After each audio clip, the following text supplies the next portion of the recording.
chore banda sununguka vakumbuka zvavashungurudza apo ndakarara ndigere zvangu zvandaishuvira ndopupura ndabva kutenda zvaitika kuti ndazvigona seko museke wafamba neni vadzimbu vangu vatungamirira kuti ndazvigona seko museke wafamba neni vadzimbu vangu vatungamirira kurota kwazadzisa zvishuviro zvangu kurota kwazadzisa zvishuviro zvangu kurota kwazadzisa zvishuviro zvangu kurota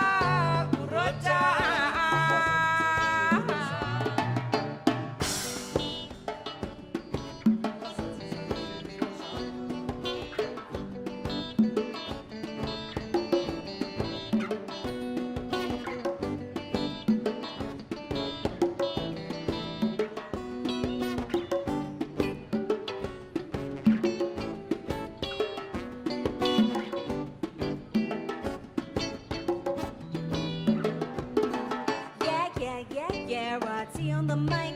It's been a long time and I'm feeling like this past 2 years have been a sacrifice. Cause it really be feeling like I'm rolling the dice of life. Never really know what you gotta do. You've been searching, trying to be the light. Nothing's gonna catch me tonight. Today feels like a resurrection, lifting up by my intentions. I know times ain't never alike, but the gratitude I feel I can't deny. I know Jah guides in most harsh times. There's no sunshine, picking up his crunch time. And no doubt I know it's lunchtime, serving love, peace on the side of joy, joy, joy. Let there be joy, joy, joy.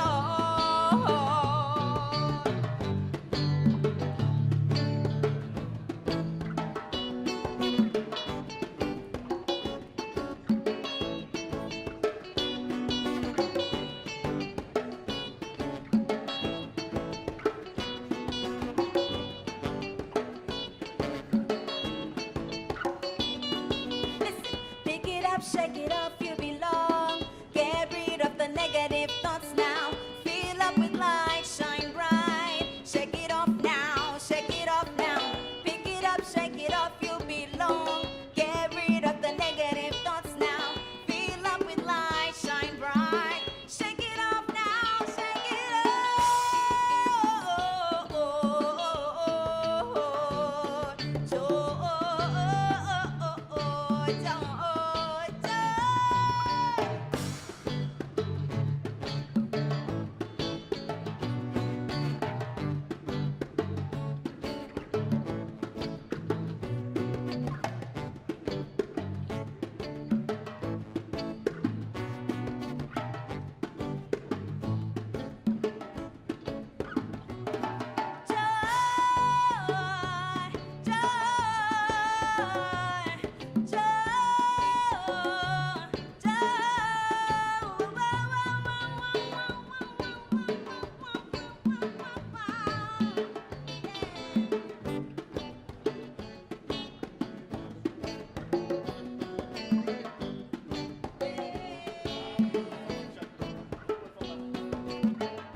Wasn't that terrific?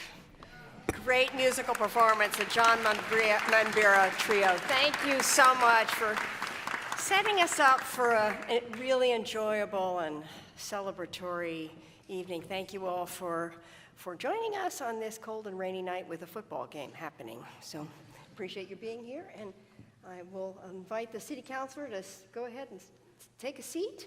And we are minus one counselor because Greg Evans has the flu, so he sends his regrets. I am just delighted to be here again, and I want to begin this evening's event and ceremony by recognizing and acknowledging that this event is taking place on the land Kalapuya Ilahi, the traditional indigenous homeland of the Kalapuya people. Since time immemorial, the Kalapuya people have been the indigenous stewards to our region, building dynamic communities, maintaining balance with wildlife, and enacting sustainable land practices. This land acknowledgement is a way of resisting the erasure of indigenous histories and of honoring Native communities by inviting truth and reconciliation. Following treaties between 1851 and 1855, Kalapuya people were dispossessed of their indigenous homeland by the United States government and forcibly removed to the Coast Reservation in Western Oregon. As we consider the impacts of colonization, we also acknowledge the strength and resiliency of displaced indigenous people. The city of Eugene is built within the traditional homelands known as Kalapuya Ilahi. Kalapuya descendants are citizens of the Confederated Tribes of Grand Ronde Community of Oregon and the Confederated Tribes of the Siletz Indians of Oregon. They continue to make contributions in our communities here and across the land. We express our respect for the inherent political sovereignty of all federally recognized tribal nations and indigenous people who live in the state of Oregon and across the nation. Thank you.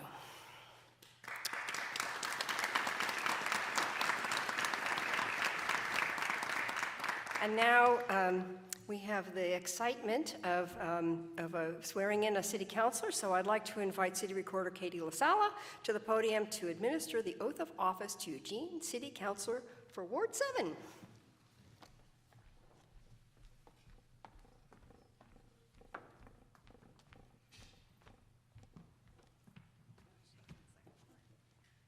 Please raise your right hand and repeat after me. I, Lindsay Leach, I, Lindsay Leach, do solemnly swear that I will support the Constitution of the United States do solemnly swear that I will support the Constitution of the United States and the state of Oregon, and the state of Oregon, and that I will, to the best of my ability, and I will, to the best of my ability, faithfully perform the duties of Eugene City Councilor during my continuance therein.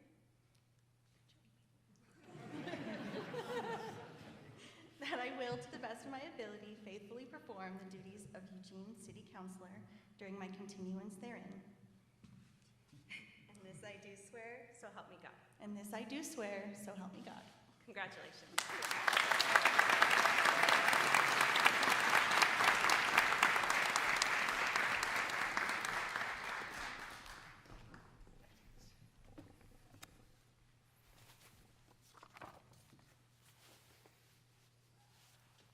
Can't do it without these. Good evening, everyone, and welcome to the 2024 City of Eugene State of the City.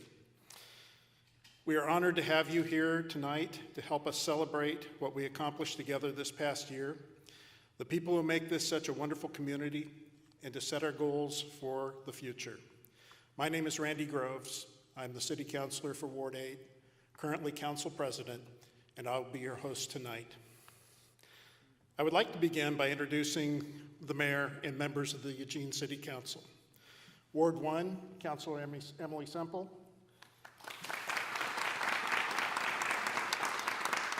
Ward 2, Councilor Matt Keating. Ward 3, Councilor Alan Zelenka. Ward 4, Jennifer Ye. Ward 5, Councilor Mike Clark. Ward 6, Councilor Greg Evans, who, as the mayor said, won't be with us this evening.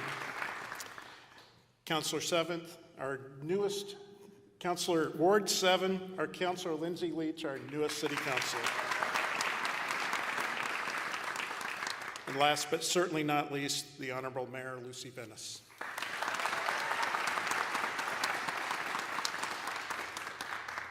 I'd also like to recognize other groups and individuals in the audience tonight for their service and dedication to this community. First, the members of the executive leadership team of the City of Eugene, City Manager Sarah Maderi,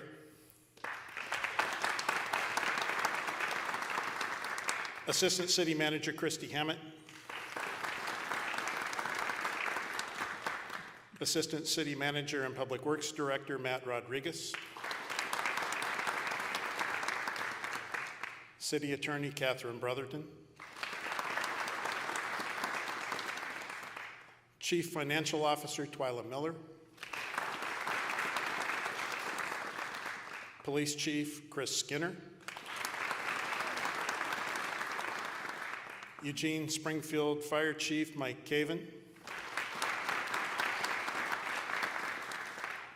Central Services Director Mia Cariaga, Planning and Development Director Denny Bro, Library, Recreation, and Cultural Services Director Josh Bates, Police Auditor Leah Pitcher, and the Eugene Municipal Court's Presiding Judge Greg Gill.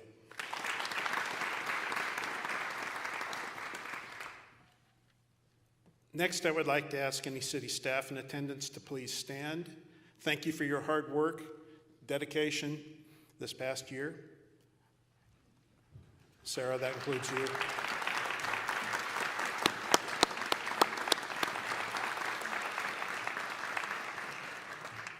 It's our city staff who are on the working end of things. They're the ones who help improve our quality of life and deliver the essential services that we provide as a city. If there are any federal, state, or local elected officials that have joined us tonight, please stand so you may be recognized. We appreciate your service to the community.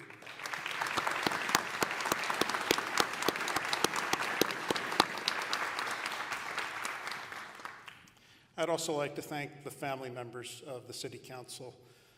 It's a load for them as well, so we appreciate you standing beside us and helping us do our work. Lastly, on behalf of the City Council, I want to take this opportunity to thank the individuals who have served on our standing boards, commissions, and committees that make recommendations to the City Council on policy issues and advise city staff. Thank you to our members and recent members of the Budget Committee, Civilian Review Board, Historic Review Board, Human Rights Commission, Planning Commission, Police Commission, Sustainability Commission, Toxics Board, LRAPA, Lane Regional Air Pollution Authority, Metropolitan Wastewater Management Committee, Willamette Citizen Planning Committee, and our numerous departmental advisory groups. We appreciate your service and encourage all members of our community to consider serving on one of our city's boards, commissions, or committees.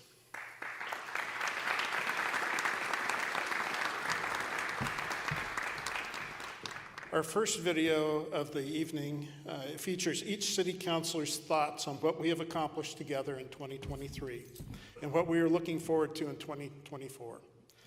We hope you enjoy it.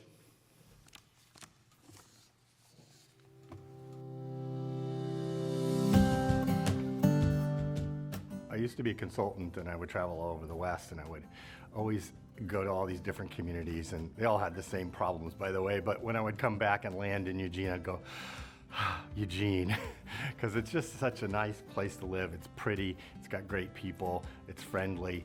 Yeah, I love living in Eugene. I've lived here for 37 years. The weather, you know, we've got 2 seasons. Sunshine for 4 months, rain for 8 months. I can live with that. I don't have to shovel rain. 2023 was a big year for me, my first year on council. I was really excited that there was a lot of big items on the agenda for the year. We had opportunities to advance our climate action goals. We had renter protections that allowed us to help prevent people from being unhoused. This last year has really been a challenge at council, and we struggled with a lot of issues, but one of the things we made a lot of progress on was shifting our focus on climate change to on actions that significantly reduce greenhouse gases, focus on the state and federal programs that are once in a lifetime, will bring millions of dollars potentially into our community and create jobs. So I think that's one of our big things that we've moved forward on. Well, this last year we made forward progress again in housing, that we are creating policy that allowed to be produced. When I was running for office in 2020, we had a rental vacancy rate of about 2.5%, and then shortly after taking office, that dipped to 1.5%, which is part of the reason the costs are so high. And this last year, we finally hit the mark of 4% in rental vacancy rate. But consider that the national average is around 8%, so we still have a lot of work to do. First of all, I want to thank the voters for standing behind our parks levy renewal, making sure that our parks are clean, are well lit, and safe for all Eugenians to use. This last year, our brand new park, Stryker Field, opened. A really great space for people in North Eugene to be able to gather. I mean, the whole project was done with a huge amount of community involvement, which was somewhat of a new process for the Parks Department, at least at this level of involvement that we did. But I think that even though it was really hard because everyone wants different things, right? It ended up with a really good components to the park, right? Like different things for different people, so that everyone has something when they go there, you know, that they can enjoy. I think the thing that I'm most impressed with is our very passionate and dedicated staff at the city. Anytime I have questions or challenges, they are right there helping me along, helping me learn the ropes, and making sure that we are doing things and making decisions in an equitable way so that we could help all of our community feel like they belong. You know, our state of the city is usually, we try to be very positive and uplifting, and this is a hard time to do that, and then also acknowledge that there are real problems and issues that need to be dealt with. At the same time, we have a great community, and we have great people here who make it special. So you can still celebrate those things even while acknowledging that everything's not perfect. Next year's going to be a challenge. I think from a budget perspective, we're looking at an ongoing $8+ million deficit, and we're focusing in on how to deal with that within the budget committee and at the council. We've got a revenue advisory committee looking at different revenue options. Hopefully we can come up with some options there that make sense, that can dig out us out of that hole. This council is a collegial council. You know, we don't always agree, but we're not disagreeable. And there are times where we have stood united and unanimous, and that's realized in our council priorities, our legislative priorities for the next year. One of those priorities is to make an investment in a behavioral health stabilization center. I think the riverfront development is going to start to take off. We've got the first building, one under construction, second building going, and I think that's going to be exciting, and see that fill out over the next year or two. I think the thing I'm most excited about working on, although there's a number of things we do need to work on, it's looking at economic development. One of the things we also accomplished this year was extending the urban renewal district in both the downtown, and we're in the process of doing that for the riverfront.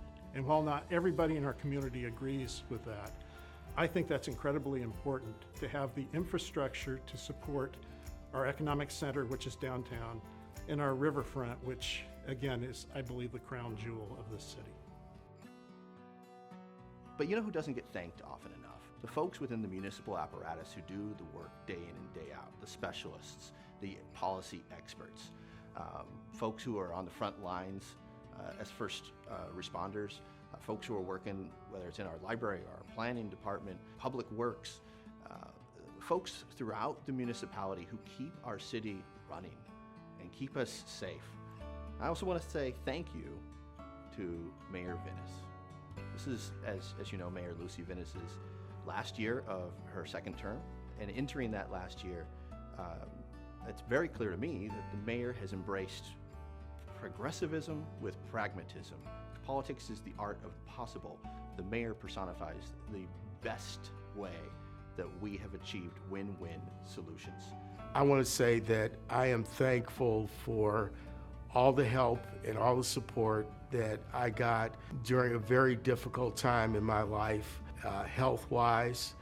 I want to thank the mayor for calling Eugene Springfield Fire when I was having a medical incident, and they definitely came to the rescue. And for all of the staff of the city of Eugene that have supported me in my council role over the last 10 years, it has really been a blessing and a pleasure to have that support. You couldn't have a better staff. Hats off to Mayor Vinis, and hats off to Sarah Maderi, who is the Serena Williams of city managers. One of the things I've come to realize in my first 3 years of office, even when we disagree as a council, we do so respectfully. And what I have come to know is that the mayor and every single councilor on the city council cares deeply about this community, and we are passionate about the work that we do. It's just been such a pleasure to work with so many incredible people who have dedicated their lives to making this a better place to live. Thank you so much, and thank you for your good nature. No matter how many times we run events and create videos, there's always some glitch somewhere. So a little flexibility and agility always goes a long way in an event. Thank you for your goodwill. The Bold Steps Awards highlights Eugene businesses that make transformative commitments to doing business sustainably. Tonight, we are celebrating companies that are finalists for the awards for their business practices that advance the triple bottom line: people, planet, and prosperity.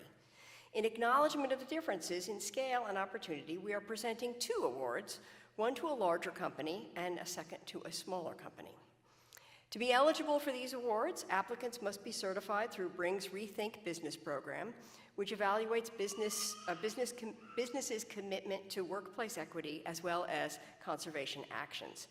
Businesses that apply for Bold Steps then go a step further by identifying what sustainable actions or innovation sets them apart from others in their industry.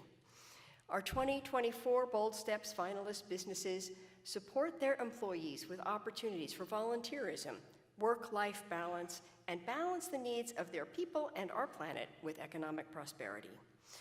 Tonight, we will announce the winners of the 2024 awards, but first we will show you more about the Bold Steps each finalist business is taking. The winners of tonight's award will each receive a trophy. You can see these stunning trophies, and for their business to display for 1 year, as well as receiving additional marketing support from the city. And so hopefully this video will run smoothly, and we'll turn it over to the video.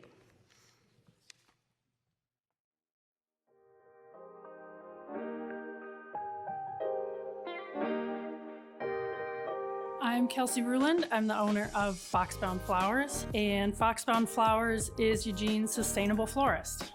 I put a lot of effort into making sustainable choices about where I source my product, how I deliver my flowers to people, the vases and the containers that I use for the flowers, how I manage my waste. I make containers out of repurposed fence planks. I also like to create some community events. I created a young artist market, which was super fun. My goal for Foxbound Flowers is to grow within the community, but also extend beyond the community as well. I also have dreams of starting a sustainable product line for florists. You don't have to be like a sustainable business to make a difference. You can start with something really small, and that can kind of trigger other things. I think that's important. Tree Spirits is a small craft distillery. We are a woman-led company. We're farm to flask, so everything we do, we try to do as much in-house as possible. We do whiskey, rum, brandies from local fruits, vodka, gin. Sustainability can't be thought about as just one aspect, like the environment or the economy or the community. I think it's a multiple approach. We utilize local ingredients wherever possible. We are trying to conserve resources as much as possible. We donate, volunteer things, donate into our community. During the pandemic, when people were losing their jobs, we were actually able to hire 5 or 6 people, put them to work. This whole area turned into a hand sanitizer factory. I believe we put out 44,000 gallons of sanitizer in 5 weeks. It was a way we really were able to help, but also as a financial boon, and the ability to put people to work who are losing their jobs was rad. The growth of a local economy to make a sustainable change really requires an influx of dollars. And with the strength of the local economy, all businesses will grow. Thank you. That was a really it's such inspiring work, the businesses we have. So we are this first award is the Small Business Award, and the Bold Steps Award for 2024 to a small business goes to Thinking Tree Spirits. So, hoping you would come up to the stage and accept your award.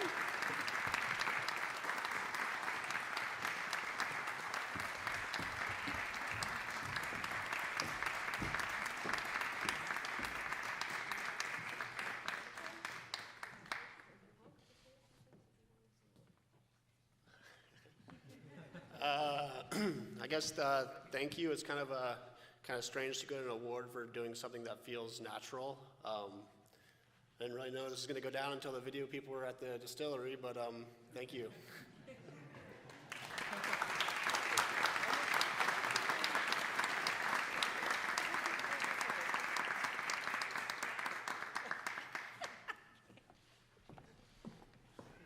So I believe we have a second video for the large business.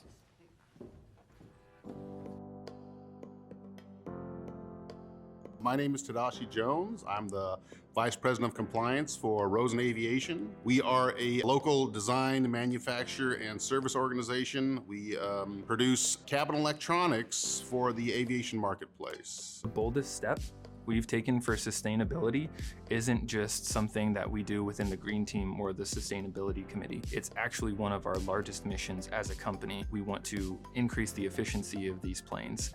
Rosen has a focus on recycled materials. We're trying to make sure that all the white non-condensed styrofoam gets recycled, packaging gets reused. These chassis, we actually can reuse that water waste and distribute some of it to the area locally, because most of it's just water and gets filtered through the dirt and can sustain the trees locally. It's little things like installing reusable water dispensers across the company, which in the past year and a half have saved us around 13,000 water bottles. Things like our community garden. We have the Rosen Beehive, where we have volunteer beekeepers within the companies who are impacting the entire area around the company. We started a VTO program, so every employee is allocated 20 hours per year that they can spend on whatever 501c3 cause they find important to them, and that time is paid by the organization. I think that the future for Rosen is bright, because I think we're taking some of these notions and we're also including them in kind of ways that we're trying to change our approach to our customers, and that maybe it inspires others to kind of join in with it, because this is something where it takes all of us together to actually make a difference. Our primary mission and vision is to enrich the lives of the members that we serve. We are not-for-profit cooperative. We return value to our members. To me, sustainability means not only trying to avoid depleting the resources, but actually growing them. We've eliminated 40+% of the fees that credit unions and other financial institutions typically will charge their members. There's been a lot of important work that OCCU has completed. We have ergonomic workstations for our employees for their own personal health. We have a Shred Fest program that we host The community at large can bring in their important documents. We ask those that are coming in to make a donation in the form of canned and dried foods. Each employee may have a passion of their own on how they could help and volunteer paid throughout the year. There are so many other businesses that are engaged in similar type of work. We're really proud to just be amongst those leaders, and I think it's the collective effort that we're all making that will make this community a stronger one.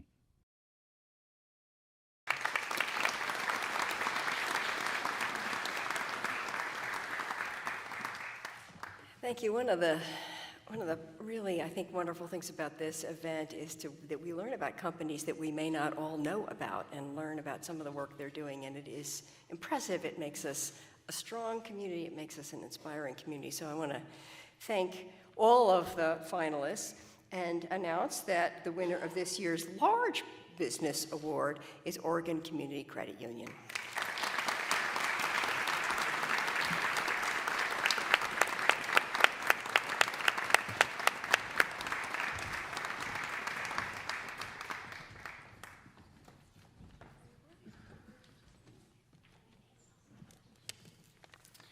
They don't let me out of the office without a prepared speech. Thank you very much. And we are extremely humbled to receive this award and to be recognized for the actions that we take every day to be good stewards for our environment. As Ron mentioned in our video, OCCU's primary mission is to enrich the lives of our members and the community, and we are very, very proud to be part of this community. We see the pillars of Bold Steps to be a basic responsibility of being in business. Thank you again for selecting OCCU for this wonderful honor.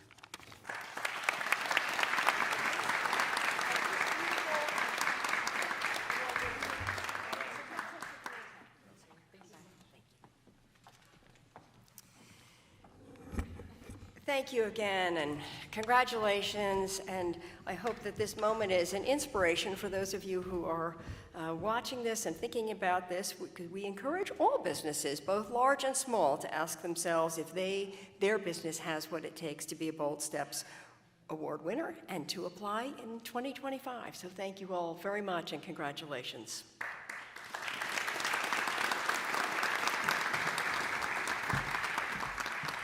Now, another one of my favorite moments in this State of the City event is taking the opportunity to recognize individuals and organizations in the community who demonstrate excellence in leadership, a focus on building partnerships, and outstanding initiative in service to their fellow humans. But before I recognize this year's winners, I want to take a moment to honor people in our community who have made significant contributions and who have passed away in 2023. In late December, we learned of the passing of Charmaine Coleman, a distinguished advocate for equity and a pillar of our Black community. She was one of many community leaders who inspired, advocated, cajoled, imagined, and mobilized Eugene to be the best city we can. I would like to ask you all to join me in a brief moment of silence to think upon and remember the leaders we have lost who have had such positive impact in our lives as individuals and as a community.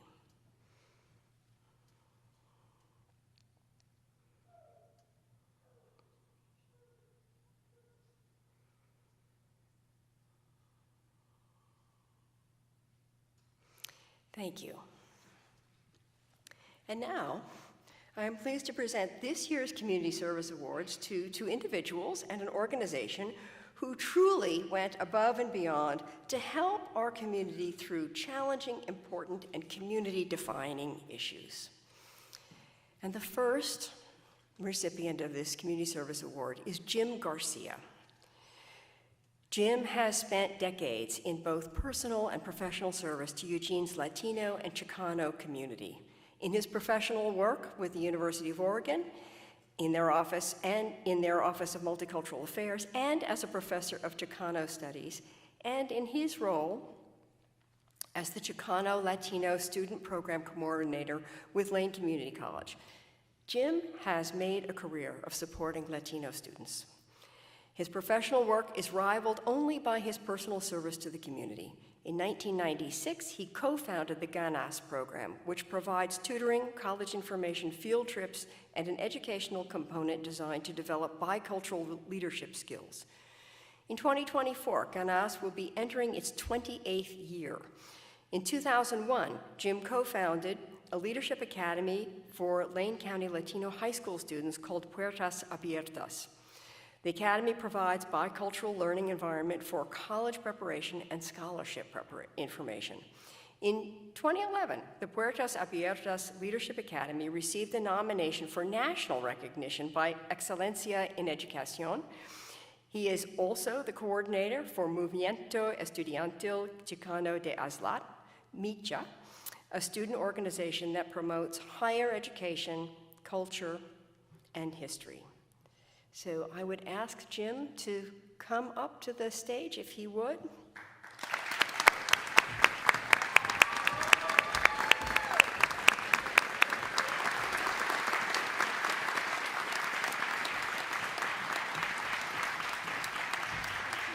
So in honor of your dedication to the advancement of the Latino and Chicano community in Oregon, I am proud to present you with this certificate of appreciation, and it reads, "In recognition of your outstanding contribution to the Latino and Chicano community through educational outreach, diversity initiatives, and advocacy, increasing academic opportunities and improving achievement for Latino students." Thank you so much for your service. Would you like to speak? Thank you so much, Mayor Venice and City of Eugene, for this recognition. I accept this on behalf of a lot of people. Thank you, Jim. For my grandparents who come from the state of Guanajuato, Mexico, the land of the Purépechas, for teaching me, and my uncles and my aunts, my parents, who taught me that to be Mexican is no less being an American. It's a very powerful message that was given to me that I share with the youth here. But this type of service is not a personal or it's not a individual effort, it's a collective effort. And so I accept this recognition on behalf of my family who's here, my wife Olga, my daughter Monica, my son-in-law Israel, and my son Daniel, for their patience and tolerance, for having someone in the household who have to respond to the needs of the community. As was mentioned, the Puertas Abiertas Academy, the GANAS Mentorship Program, it's a collective effort. Many community members are part of that effort that could fill this room. Everyone that has assisted me in my 40 years here in Eugene, including Dr. Coleman, Charmaine, Dr. Proudfoot, people who have been my mentors, and most of all, the students who voluntarily enter the teaching and learning spaces that as a community we offer, so that they're able to claim their own story rather than act out the story that has been given to us to act out. So thank you very much for this recognition.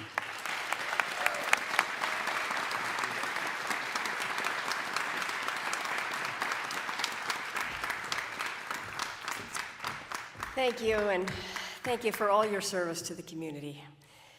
And our next award, it is my honor to present the next award to Dayanara Diaz, owner of the local hair salon, Clip Chop. At the beginning of the pandemic, Dayanara identified a gap in the aid available to local Latinx families and quickly pivoted from offering hairstyling services to working to reduce food insecurity. She coordinated with grocery stores and community members to get food and donations, assembled food boxes, and then turned her salon into an impromptu food bank, as well as delivering food to elderly and disabled individuals. She helped hundreds of families during a difficult time, maintaining operations for over a year. So I would like to invite her to please come up to the stage.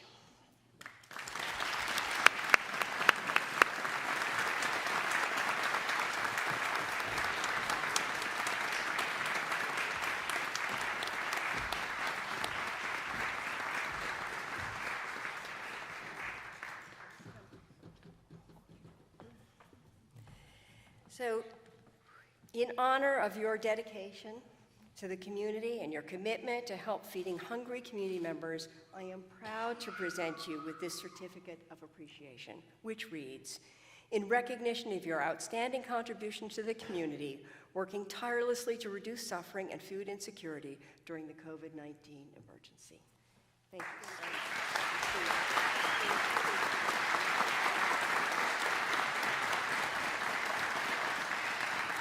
Hello. Like you guys can tell, I don't do this very often, and I don't like it either. Ladies and gentlemen, amigos y amigas, Mayor Venice, and members of our beautiful City of Eugene community, I stand before you today with a heart full of gratitude and humility as I accept 2024 Community Service Award. First and foremost, I would like to express my deepest thanks to Mayor Venice and the city for this incredible honor. It is truly a privilege to be recognized among exceptional individuals and organizations that contribute to the well-being of our community. I accept this award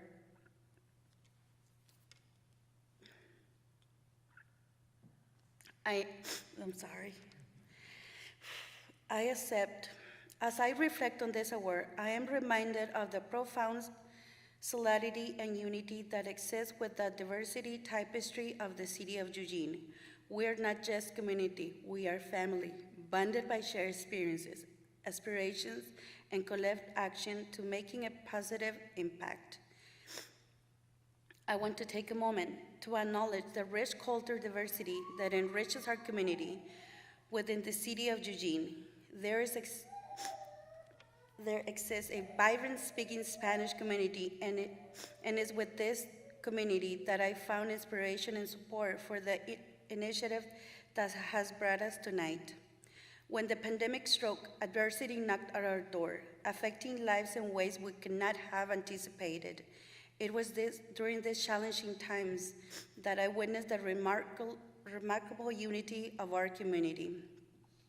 In the face of hardship, our Spanish-speaking brothers and sisters, along with the diversity of various backgrounds, including our native English speakers, came together with unwavering solidarity. Together we transcended languages, barriers, cultural differences, and any other distinguish that might divide us. It was a beautiful sight to behold those who had little, giving generosity to those who were struggling. In that moment, I saw the best of humanity, a testament of power of compassion and collective action. I accept this award not as an individual achievement, but as a reflection of the incredible spirit of giving that fulfills our community. The food pantry created during those challenging times was not just my effort, but a collaborative endeavor that showcased the resilience of kindness of the City of Eugene residents. I extend my gratitude to each person who played a role, big or small, in making the food pantry a reality. Your support and dedication have made a lasting impact on lives of those in need. And I am honored to have been part of this incredible journey. In closing, I want to emphasize that miracles are indeed possible when a community comes together. I am grateful to have witnessed the strength and generosity that defines us as a community. As we continue to face challenges and celebrate accomplishments, let us remember that our greatest strength lies in our unity. Thank you once again for this award. And I'm excited about the future possibilities as we work together to build a stronger, more compassionate City of Eugene. And I want to acknowledge Leon Indriani, Alex Reina, Bernice, my family. I'm so nervous. Maite, Nadia, Ophelia, and many others that helped, Unique Audio, that helped with this. Thank you so much.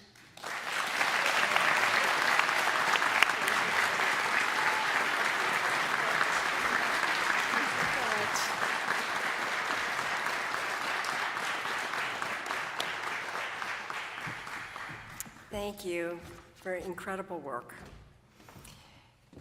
And the third award is for Friends of Trees. For over a decade, the Eugene chapter of the nonprofit organization Friends of Trees has been a key partner of the City of Eugene by serving as a low-cost way for community residents to have trees planted in their front yards or right-of-way. They fill a gap as we work to increase the city's tree canopy from 22 to 30% by the year 2030. There are three main components to their work with the city: community-based tree planting and tree care events, community engagement and education, and data management and reporting. Working with thousands of volunteers, they have planted thousands of trees and native shrubs throughout the city. By increasing the tree canopy, they are fighting climate change, reducing flooding, and reducing urban heat island effect. They also work to maintain the trees through the summer watering program and visit each tree at least once to complete pruning, training local volunteers on the pruning process. So thank you for all you do, making our world a greener, healthier, and more equitable place. And I invite, if we have representatives from Friends of Trees to come up, I invite you to come up.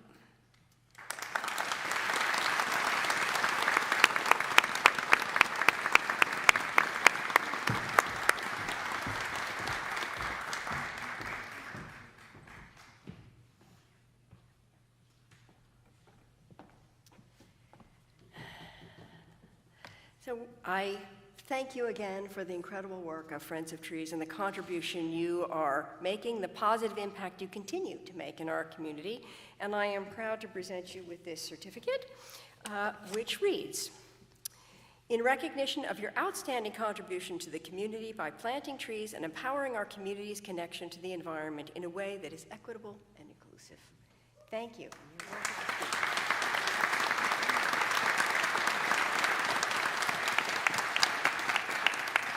Wow, thank you so much. It's really a very simple thing to plant a tree. It's a lot of fun. I've been doing this since 2017. I started as a volunteer, and now I'm getting an award from the mayor, so that's great. It's a really great way to meet everyone in this community. It's wonderful, and it has such a big positive impact, and you know, it's just a great thing to do. So thank you so much for all of our supporters, volunteers, partners. Our office staff is very small but mighty. So Taylor, Eric, Holden, Jeff, and myself, thanks so much. And yeah, appreciate it.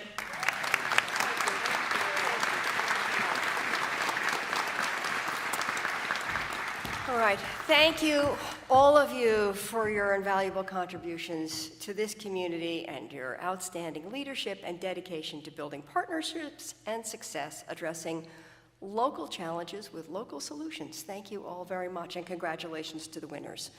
And I believe I'm turning it over to you.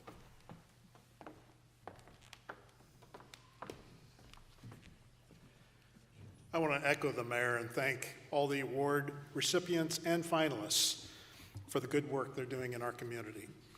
It takes all of us working together to have a place that we can be proud to call home. 2023 was a memorable year. Although we as a community have ongoing challenges to address, there is still much to acknowledge and celebrate. I invite you now to enjoy a video presentation of just a few of the highlights and accomplishments we achieved together this past year.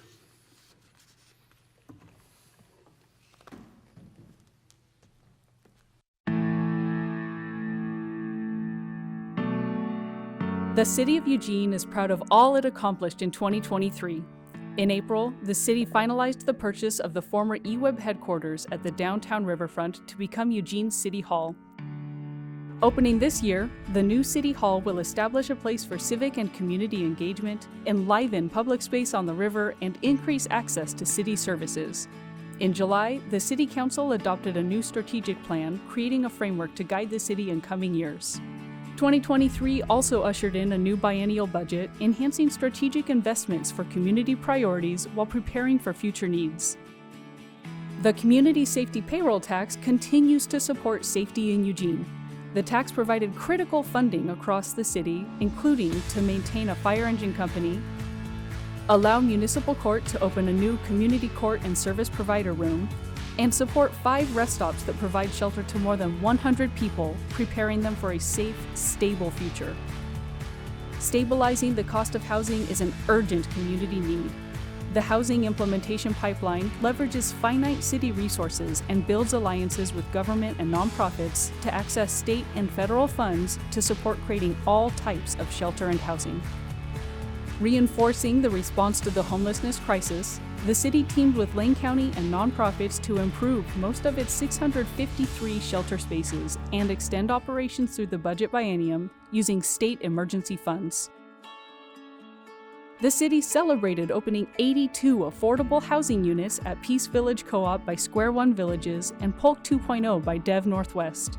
The city awarded more than $4.6 million in 2023 to begin developing even more affordable housing.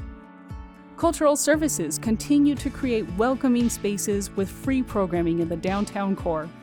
Fiesta Cultural and Downtown Halloween brought music and costumes, and Visual Arts Week celebrated the beginning of fall, including the quirky and spectacular Beam Bright Parade led by local arts organization Art City.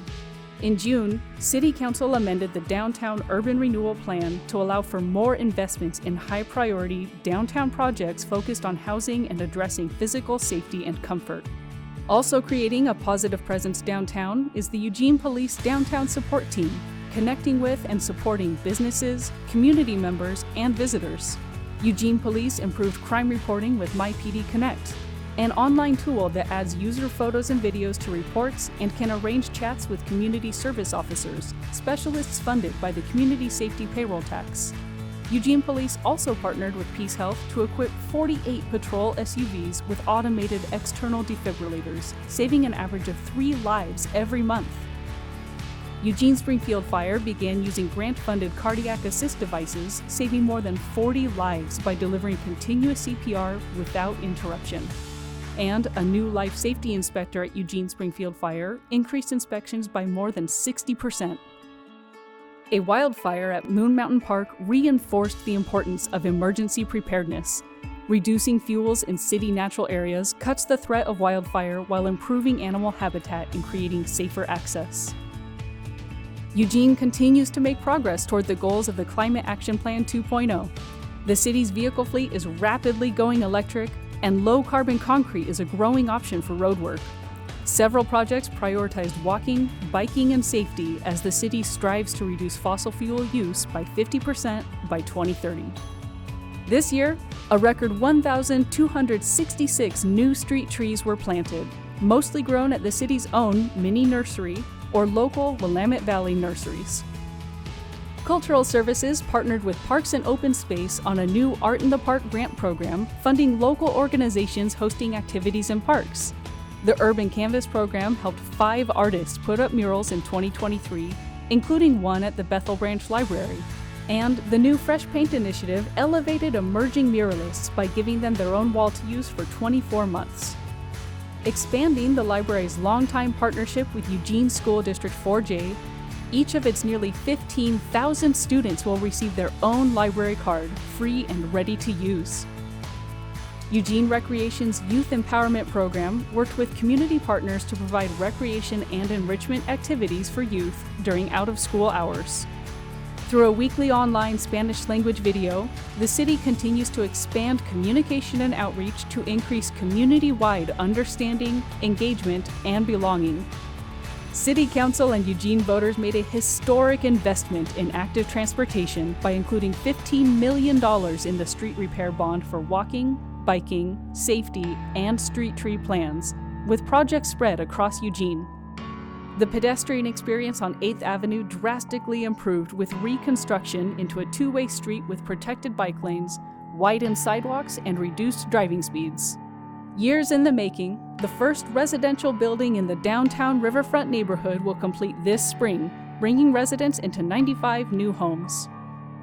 2024 promises new opportunities for connection and creative solutions, and we look forward to working together for all of Eugene.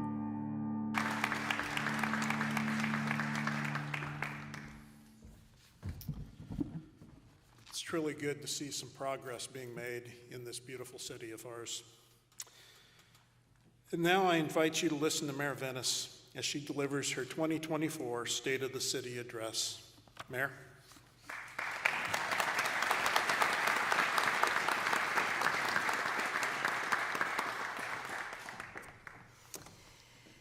Thank you, Councilor Groves. It's wonderful to be back. Welcome to the 2024 State of the City. This is the 7th time I've given this address, and today marks the beginning of my final year in office. It is a moment to mark the passage of time, the work we have done, and my commitments and hope for this final year as your mayor. People often thank me for serving in this thankless task. And I reply, it is actually a thankful role. Every day, I work with counselors, city staff, and community volunteers who care about the quality of life in this city, who invest themselves as problem solvers and creative thinkers, who show up, make hard choices, and learn along the way. This speech is my tribute to all of you for your perseverance, skill, hard work, and goodwill. You have just seen the city's annual video highlighting last year's progress. As always, progress is incremental. We invest in solutions year after year. In addition to last year's highlights, in the past 7 years, the city has accrued a long list of accomplishments. We've adopted plans and code changes to build bike lanes and new parks, to permit middle housing and accessory dwelling units across the city, to invest in affordable housing, to act on climate, to protect renters, to build and support a system of emergency shelters for the unhoused, and to invest in a broad public safety network. Despite the disruption of the pandemic and its economic downturn, we continue to build public and private spaces. Businesses continue to grow, and new businesses start up. People continue to move to our city because of the quality of life we enjoy. This work of envisioning, planning, and building the city we want and need takes courage. Last year in this State of the City, I called on all of us to rekindle our sense of common purpose. Our nation is deeply divided, and those divisions endanger our ability to address the full range of systemic challenges we face. We watch in dismay the rancor and dysfunction in Congress, a war in the Middle East which has emboldened white supremacists and fostered hate crimes, anti-Semitism, and Islamophobia here at home, and a looming national election that we rightly worry could jeopardize our democracy again. And all the while, the clock is ticking on climate change. In the face of crisis and trauma, as we learned during the pandemic, it is too easy to pull back in cynicism and distrust. But cynicism and distrust are not options in local government. We must provide and invest in essential services. And we have to make those investments not only to meet immediate needs, but to anticipate the city of the future. We have forged many planning documents to shape that future city, and all of those documents point in the same direction, a direction that aligns with our community's values. We are striving for greater equity, security, and opportunity for all Eugenians. We are striving to build a community where everyone knows that they belong at the decision-making table. We are building the housing and infrastructure we need to house more people in a wider range of housing types and costs, with an energy and transportation system that will meet the future needs of our growing population and the impacts of climate change. We are building a diverse economy focused on stronger wages, and we are aiming to create a healthy community in all ways through investments in parks and open spaces and through public safety. I describe this work as incremental, but the trajectory is deeply rooted in what we have learned and experienced. We are not the same city we were pre-pandemic or when I first took office in 2017. Our resolve to meet the known and unknown challenges of the future is deeper and stronger because of the experiences and lessons of the last few years. Our expectations of ourselves as a city government and a community are higher because we know that we are capable not only of overcoming obstacles, but of understanding those obstacles as a springboard for creative solutions.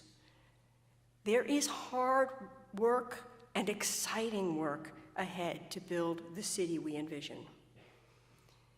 Keeping that in mind, I'll break this speech into 3 broad areas: lessons learned in 2023, priorities for 2024, and shared community values that guide this work.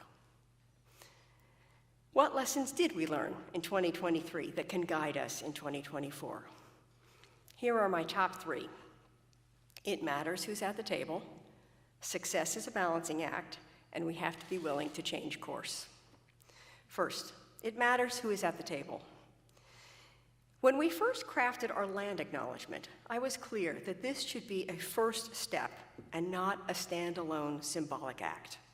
The land acknowledgement is a formal statement recognizing that our city is built on Indigenous land, acknowledging the injustice of the past, and resolving to build our future relationships with Indigenous people on a foundation of respect and recognition of their sovereignty.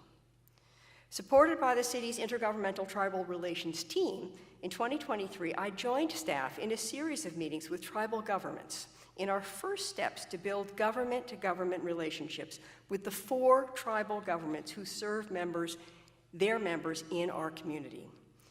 We had no agenda other than to learn, to understand, and to find areas of mutual concern and endeavor. It's a start.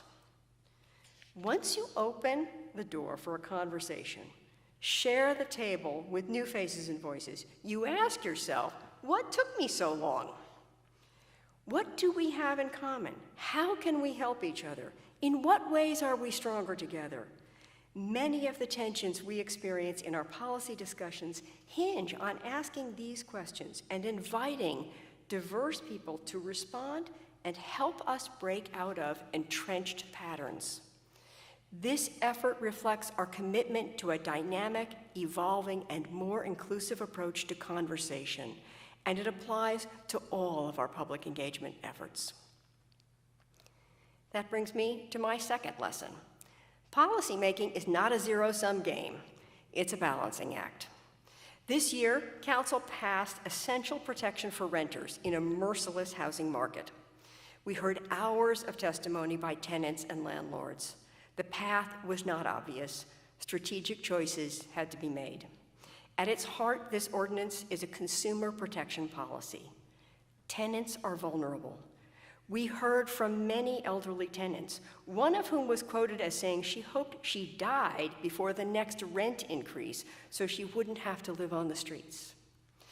At the same time, some landlords and property managers have concerns that these protections will unfairly and negatively impact the rental housing market. This is not a policy of winners and losers. This is an effort to find balance and some predictability for vulnerable members of our community while still offering needed discretion to landlords.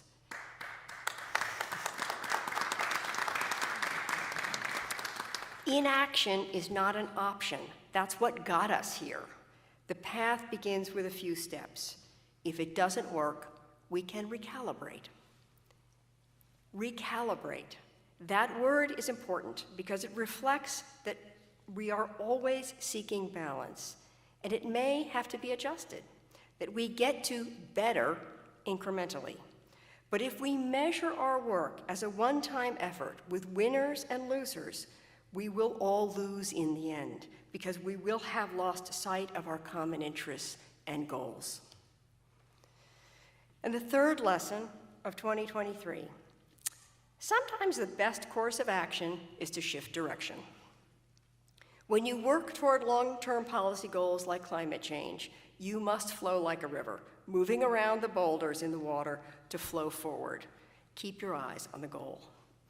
Council courageously and rightly acted last year to regulate the construction of new natural gas infrastructure. I believe we have both the responsibility and the authority to regulate where and how gas infrastructure is installed, and that this prohibition was a key step in reducing our future dependence on natural gas in housing. This decision was immediately and loudly protested, and as you know, was destined for the November ballot with lots of industry dollars behind it. By July, it was clear that Council's position was untenable because of the Ninth Circuit Court of Appeals decision against a similar ordinance in Berkeley, California. It was a painful decision to repeal that ordinance, but it was based on a realistic assessment of the cost and barriers of implementation, as well as a recognition of the unique opportunity to shift our focus toward transitioning to clean technology thanks to federal and state investments and policies. More on that in a moment. These three lessons bring the right people to the table, aim to balance and recalibrate the final decisions, and be prepared to adjust course are valuable guides. Where do we need to apply these guides in the coming year? What are the priorities facing us in 2024? I have 4 priorities: climate, budget, public health, and city charter. Climate is at the top of the list, and climate is a place where we can really stand to learn from the lessons of 2023. Our Climate Action Plan 2.0, which is now better supported by state and federal action, is the guide for our actions. With more resources available, we can and must get to the steps faster and more robustly. The Climate Action Plan is built on the premise that we're in this together. It incorporates actions by large public and private entities like the school districts, the University of Oregon, and eWeb, described as the Eugene Climate Collaborative, along with members of the local business community. The plan also incorporates the priorities of the Equity Panel, which recommended actions that would benefit underserved people and areas in our community. In a meeting in September, my Blue Ribbon Business Panel pointed to the disagreement over the gas infrastructure ban as a deepening source of distrust in the business community. One of the panelists commented, "When you're not at the table, you're on the table." Despite their deep involvement in the creation of the updated Climate Action Plan, or CAP 2.0, a sizable percentage of the business community was not with us when Council acted to restrict the extension of natural gas into new residential low-rise construction. While Council has appropriately repealed the proposed ban, we need to continue to collaborate with this important segment of our community on the work ahead. This year, 2024, the national and state landscape has shifted in favor of a promising public conversation about next steps. A fellow mayor refers to the federal bipartisan infrastructure law and the Inflation Reduction Act as unicorn funds. They are unique in their scope, size, and urgency, and they are pushing cities to build the capacity to make the best use of these incredible resources. The city of Eugene, because of our Climate Action Plan, is well positioned to make the most of these opportunities. Federal dollars enable us to implement at a larger scale, sooner and faster. State policies provide the city with regulatory authority as well as dollars.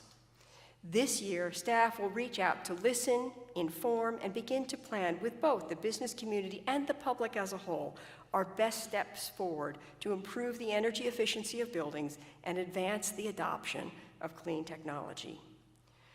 Our climate work in 2024 will be built on the lessons learned in 2023. Be sure the conversation includes people who express the full array of concerns. Strive for balance across those concerns and build in the ability to recalibrate. The goal this year will be a stronger consensus about the path forward in our response to climate. We all stand to benefit.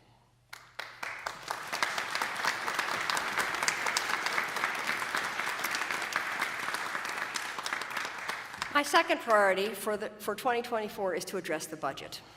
Eugene is a growing community with an increasing demand for services, but the financial landscape for our city and for other cities across the state works against us. We don't benefit from increases in property value because of limits imposed by Measures 5 and 50. We don't benefit from increased income tax that exceeds projections because of the kicker. We have no general sales tax, so we incrementally create local taxes where we can: construction excise tax, the marijuana tax, community safety payroll tax, and a range of fees.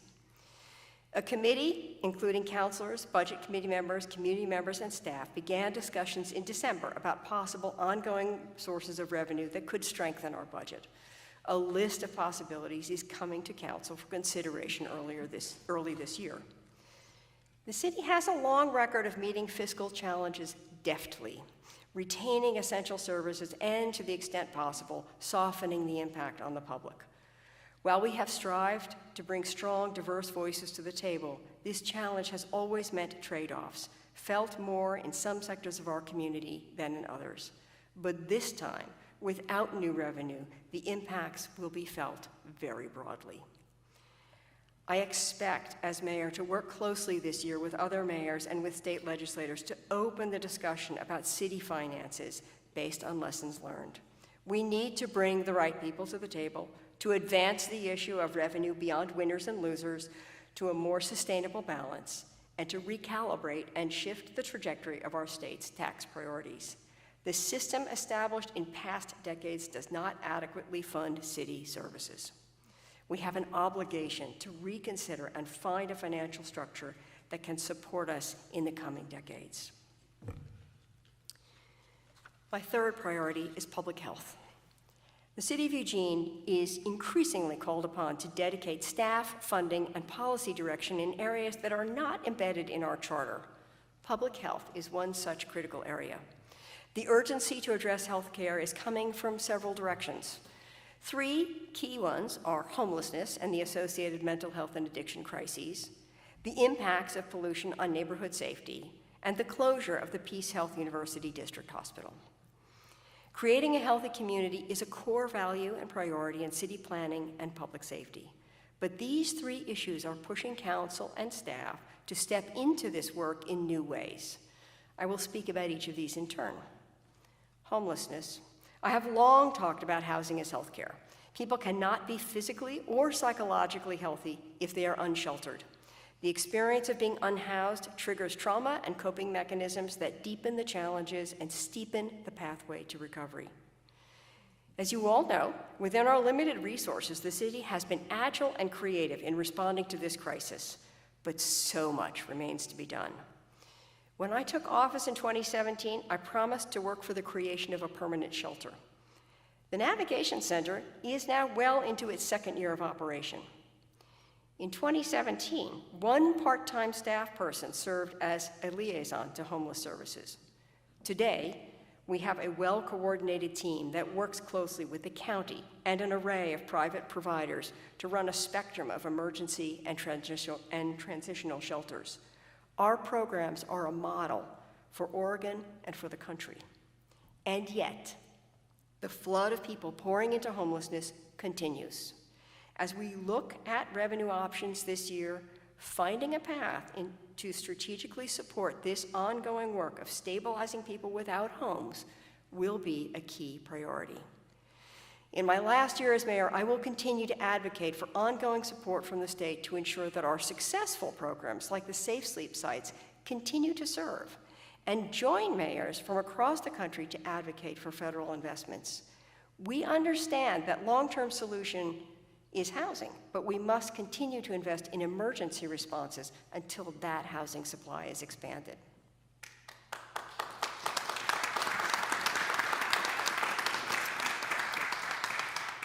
Our second public health challenge is the impact of pollution on neighborhoods. In 2023, Council responded to neighborhood concerns about noise pollution, particularly industrial vibration, and soil, air, and water pollution concerns related to the former J.H. Baxter facility in Bethel. In the first case, Council had a clear pathway to amend the noise ordinance to regulate vibrations. While the city is not a health authority, we can act to reduce environmental stress. Ensuring that neighborhoods near industry are able to sleep is a practical and responsible step.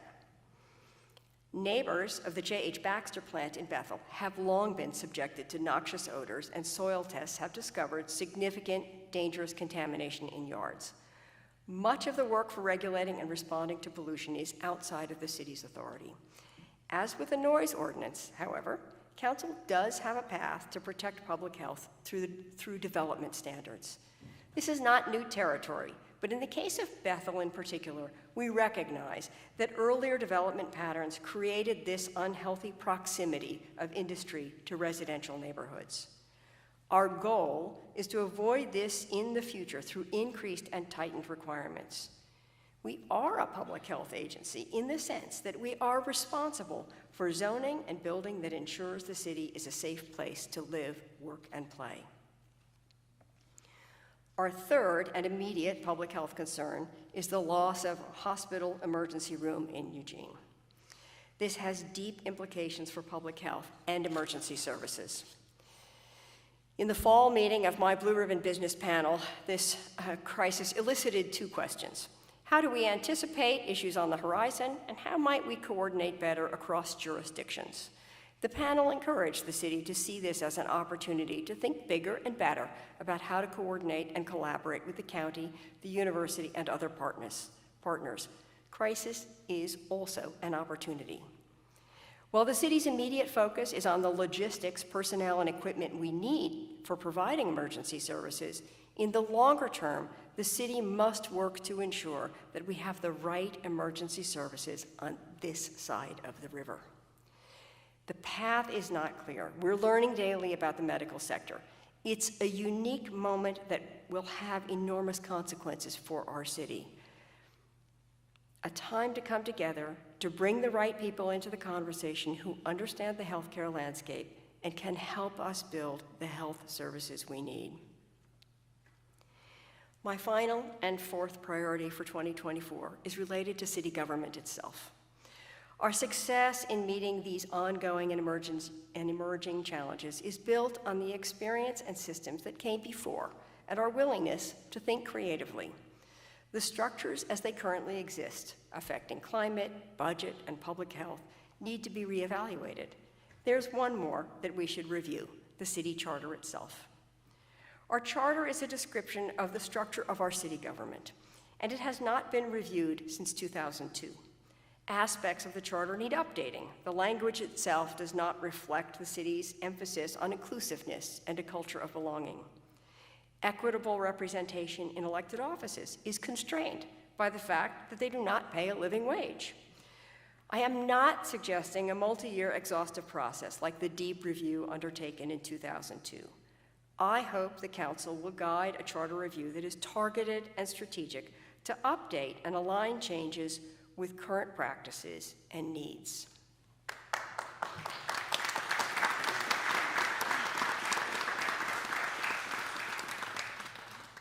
At the beginning of this speech, I listed three broad areas of discussion. I have spoken about the lessons learned in 2023 and my priorities for 2024. Those two legs of the policymaking stool need a third for balance, and that is a commitment to acting on our shared values. The success of our future actions in 2024 and beyond depends on our ability not only to state our shared values, but to put them into action. And I have a couple of examples of what that looks like. In August, my Youth Advisory Council tightly gathered in a small room in the Graham Fieldhouse. The high school students had a packed agenda, swearing in new leadership, thanking their graduating president, and meeting the city's new director for library, recreation, and cultural services. The departing Youth Council president, Sophia El-Shamal, is one of the founding members of the Youth Advisory Council, which started at the end of 2020.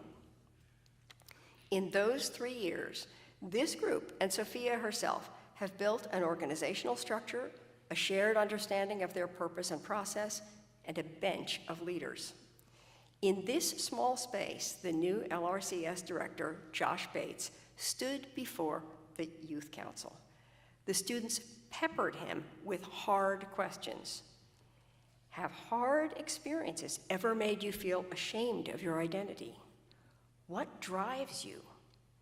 As direct and personal as these questions were, Josh answered frankly, and the students responded in kind, with clarity, sincerity, and vulnerability. They had created a safe space for themselves and unabashedly shared their insights, fears, and humor. This is the path to meaningful participation and results from all groups in our community. I formed the Youth Advisory Council to create an opportunity for high school students to develop their ability to engage in civic conversations. What I didn't realize is how that space would inform my own thinking about how to have important conversations and how to sustain a healthy curiosity about people with other life experiences. The city's new strategic plan emphasizes a culture of belonging as a key priority. These students and one of our executive leaders showed how that's done. In November, I visited both Temple Beth Israel and the Islamic Center in Eugene to express my support for both Jewish and Muslim members of our community who are struggling with grief, anger, loss, fear, and despair. After both services, members of the two congregations thanked me for serving as mayor of a city that has made them feel at home and embraced in this terrible time. The purpose behind everything we are doing is people. The value of human life and experience must inform how we grow and improve as a community. Creating a safe space of belonging, whether that's for a small group of students or the broader community culture, is our key task. Building housing and parks, responding to climate change, creating economic opportunity, the goal is to realize our individual and collective potential. As a city, we face no fewer challenges than we did when I took office. Some are ongoing, some are new. But we have proven to be agile, strong, and creative in our responses. We know more today than we knew 7 years ago. We've built new programs, parks, and housing, even during a time of crisis and uncertainty. We are strong. We have learned lessons about how best to make progress and to make our way toward the city we strive to be. We have learned to put into practice these disciplines, to invite and include at the table all people who have a stake, to look for balance and equity in solutions, and to reconsider our options based on knowing and listening to one another. That's community. That's a healthy civic life. That's acting on our shared values to build the city we need for coming generations.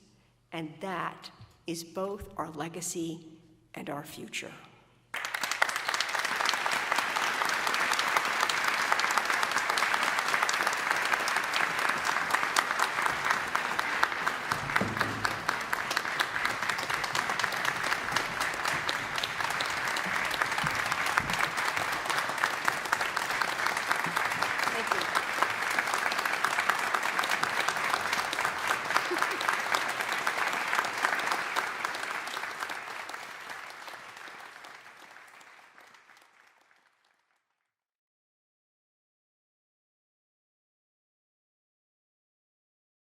Thank you so much for being here, for your attention, for your support, for all that you do for this community. And we have one final wonderful performance by the John Mambria Trio.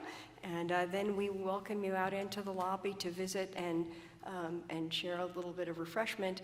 And I will also invite all of the award winners to stay after this final performance and come up onto the stage, and we'll take some photos. So thank you again so much, and let's welcome back our wonderful musical performers.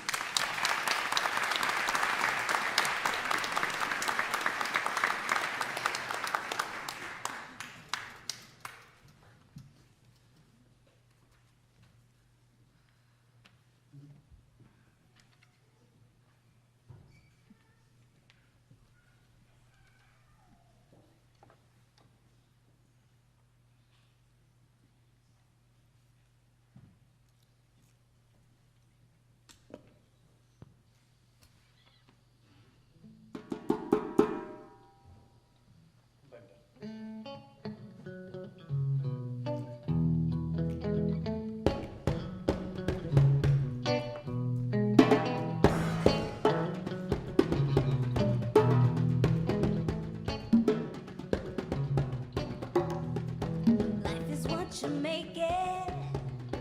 Take it how you take it.